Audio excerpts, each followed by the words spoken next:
Hello everyone, welcome to this session. So in a set of video lectures, we'll try to learn differential amplifiers. So in class we completed single stage amplifier configuration. So from this lecture onwards, we'll try to learn differential amplifiers step by step. So as you all know, differential amplifier is one of the most important circuit invention.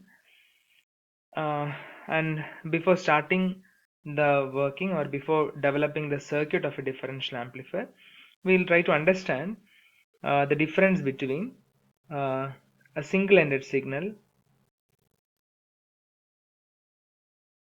and a differential signal.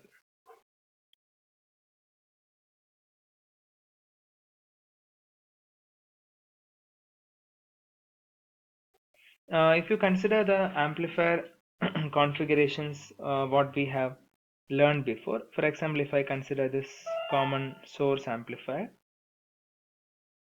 where I'll be applying input here and output at this point. All the measurements, both input as well as output, all the measurements are done or taken with respect to ground here, right? So input is applied to gate and it is measured with respect to this fixed potential here, and again output is taken from drain, it is measured with respect to ground as the fixed potential. So such signals are known as single-ended signals. So single-ended signals are signals which are measured with respect to a fixed potential, and most of the cases that fixed potential will be a reference potential, which is ground. But in the case of a differential signal, it is little different. To understand that, to explain that, I'll be considering two signal sources with some source impedance. Say this is signal source 1. Similarly, I have another signal source 2 here. Now V signal 1, if I say so here so single-ended signaling is nothing but if I measure this voltage with respect to this ground, this is single-ended. Now if I measure a voltage between these 2 points, say this is node 1 and this is node 2, and if I'm measuring between these 2 points, that is known as differential signaling. So what we can observe here is, in a differential signal, actually it is measured between 2 points or 2 nodes which have equal and opposite signal variations or excursions. So differential signal is actually measured between 2 points or 2 nodes which have equal and opposite signal variations or signal excursions.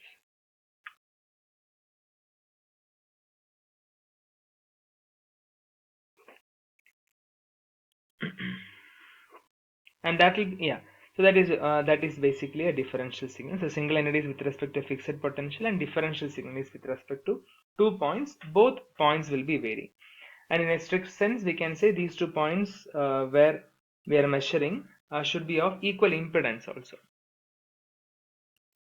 Okay, that is understanding of differential signal. Now before going to differential amplifiers, we'll see why we need, or what are the advantages of having a differential signal or differential amplifier.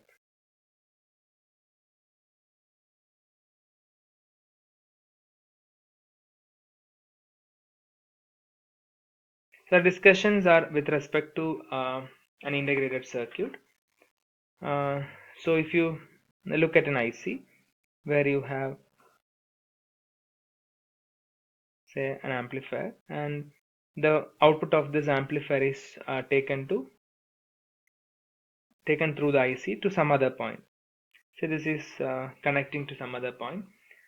Similarly, you consider you have one more single-ended amplifier. So this is some input, this is another input. this output is also taken to some other point in the IC. And say this is V in 1, here the signal is something like this. So the output signal what we are expecting is this one, and here what I am applying is a signal like this. So output signal what I am expecting is here something like this. So these are the 2 points in IC, and these signals are taken from this the output of this amplifier to some other points in the IC. And now consider if you have another line, another signal line in between this, where it carries clock signal, high frequency clock signal in this way. And now you if you look at the signals in these 3 lines, this is having a signal excursion, a signal like this. Now here I have a high frequency clock. It will be having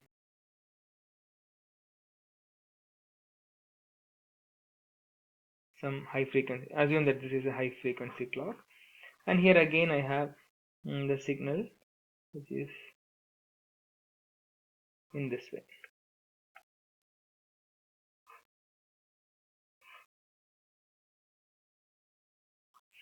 Now so if you so all these 3 points are, or all these 3 are 3 lines, are 3 metal lines which carry these signals are in an integrated circuit. And when I say integrated circuits, these 3 lines carrying these 3 different signals are very close also. So in an IC, whenever you have 2 lines carrying some signal very close to each other, the space between here is naturally it will be a substrate. So these 2 lines will act as 2 plates of a capacitor with the dielectric as the substrate in between. So what I can naturally what I can assume here is, you can consider set of capacitors, or between these 2 lines with the substrate over here, this will be definitely acting as some capacitors, even here as well as this point also. So now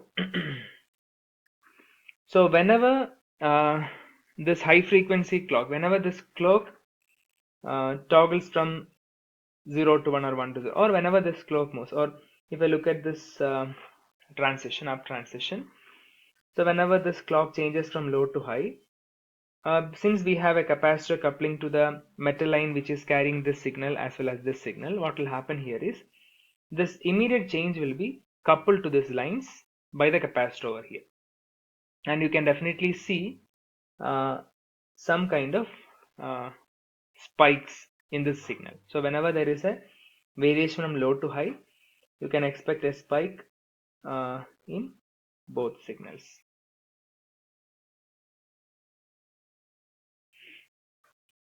Sorry. Yeah. Similarly, whenever there is a high to low transition over here, again you can expect some other spike like this. So in each transition of this clock, the immediate change in the signal level will be coupled to the next metal line by the set of capacitors which connects this high frequency clock line to this amplifier's output line. And in short, what I can say is, for all these transitions, some spikes will be there which will be equally affecting the upper line as well as the lower line. So if you see the signal over here, you can see this amplifier output is here, and this amplifier output, if you see the signal, it is having a lot of disturbances or spikes. Similarly, the lower line also is carrying a signal which is having equal disturbances, which is got affected from this high frequency line which is in between. So if I'm using this as a single-ended signal, what will happen is, the spikes will be the signal along with the spikes will be given to the next stage, and that can definitely affect the further stages. So one good thing what we can do here is, or here comes the advantages of a differential signal.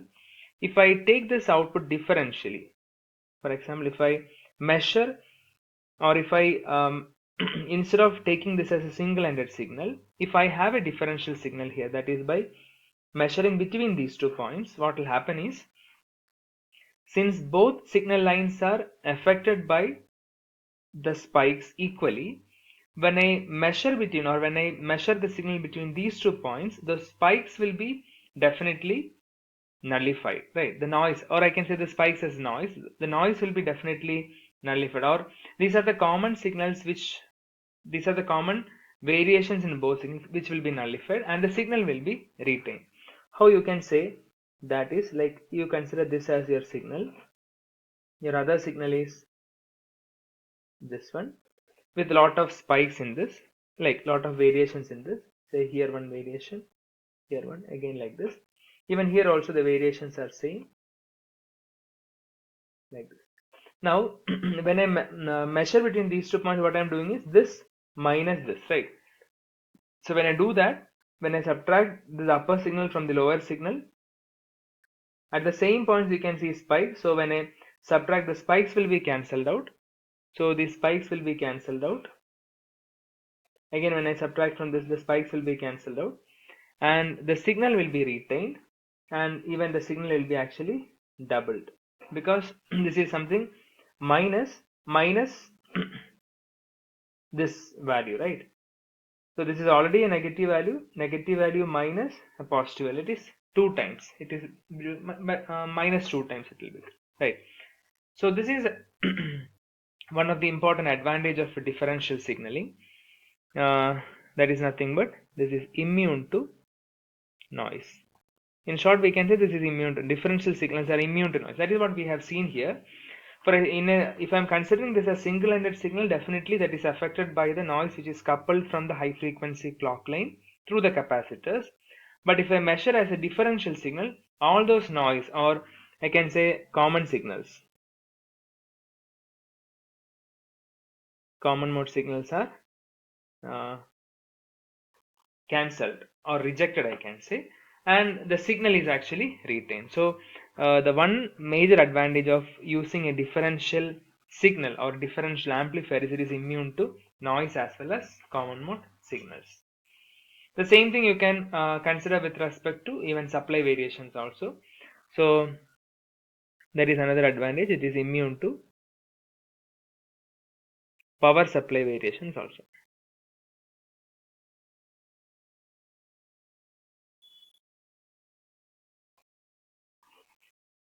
So that also we'll see in this lecture. So when I have consider I have a